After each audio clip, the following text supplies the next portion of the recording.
समाज का हित देखते हुए अपने शरीर तक का दान कर दिया। हड्डियों के द्वारा वज्र बना और वज्र लेकर जब वृत्तासुर के सामने आए इंद्र, तो वृत्तासुर को वज्र में हरि जी के दर्शन होने लगे। इसमें 4 श्लोकों में बहुत प्यारी स्तुति गाई भगवान की। रणभूमि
वैष्णवों का धर्म क्या है?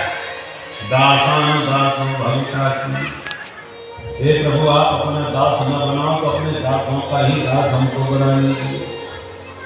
अमनता वाचा कर्मणा, आपकी सेवा करें, बस यही हमारा धर्म। संपत्ति क्या चाहिए? तो केवल आपके ख्यालों में खोए रहें, आपकी स्मृतियों में डूबे रहें, यही हमारी सबसे बड़ी संपत्ति है। कामना क्या है? जैसे घर में बना हुआ गाय का बछड़ा गौ माता को याद करता है, जैसे परदेश गए हुए प्रियतम को उसकी प्राण प्रिया पत्नी घर में याद करती है, ऐसे ही नित्य सर्वदा मैं आपके चिंतन में डूबा रही। और मोक्ष बोले भले ही कर्मानुसार मेरा आवागमन बना रहे, जन्म मरण होता रहे, परंतु उत्तम श्लोक जनेसी सत्यम। आपके जो रसिक भक्त प्रेमी जन हैं, हर जन्म में उनका मुझे संग मिलता रहे, उनका सत्संग प्राप्त होता रहे, बस मेरी तो यही। ये भाव सुन करके तो इंद्री हैरान होता है, भैया तुम तो बड़े भक्त हो। अंत में युद्ध छिड़ा, वृत्तासुर के दोनों हाथ काट दिए। इंद्र संभल पाते तब तक वृत्तासुर ने मुंह फाड़ के इंद्र को मुंह में रहते घटक दिया, पर हाथ में वज्र था, इसलिए पेट के भीतर बैठे इंद्र पेट में इसका वज्र के द्वारा उधर विलीन करने लगे, पेट फाड़ने लगे। 1 साल लग गया, तब जाके वृत्तासुर का पूरा पेट फटा और इंद्र निकल के बाहर आए। वृत्तासुर का अंत हो गया। ये वृत्तासुर पूर्व जन्म का चित्रकेतु नाम का राजा था, माता पार्वती के साथ से इसको असुर बनना था। आज यही करो। नीति के 49 पुत्र कुंसवन व्रत के प्रभाव से देवताओं में गिने गए। जो कैसे करना चाहिए उसकी विधि 19वें अध्याय में सुखदेव जी ने विस्तार से समझाया। अब परीक्षित का प्रश्न, प्रभु भगवान समदर्शी हैं तो पक्षपात क्यों करते हैं?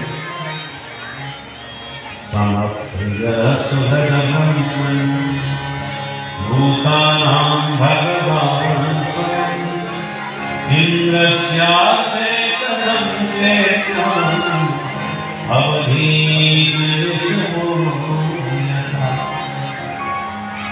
जब भगवान समदर्शी है तो दैत्यों को क्यों मारते हैं? उनके साथ विषम व्यवहार क्यों करते हैं? सुखदेव जी ने बहुत बढ़िया प्रश्न पूछा है, और ध्यान से भगवान को समदर्शी है, पर उनका एक नियम है, मेरे से तुम जो ना। अरे जात पात पूछे नहीं कोई, हरि को भजे सो हरि को होई। ठाकुर जी नहीं कहते तुम किसी जात बिरादरी के हो, भगवान की कृपा सब पर समान है, क्योंकि सभी भगवान की संतान है, तो किसी भी जाति धर्म का क्यों नहीं। हम न कश्य पुत्राः वयम्, हम सब उसकी संतान हैं। इसलिए भगवान से जो चाहो तुम नाता बनाओ, नाता बनाओगे तभी उनकी याद तुम्हें आएगी। भाई जो रिश्तेदारी होती है, नातेदारी होती है, उन्हीं को हम याद करते हैं, मान किसी से क्या लेना है। अच्छा हमारा तो बताओ, प्रहलाद पर कृपा करें, तपस्या करके शक्ति प्राप्त करें और ब्रह्मा जी से ढेर सारे वरदान मांग दिए।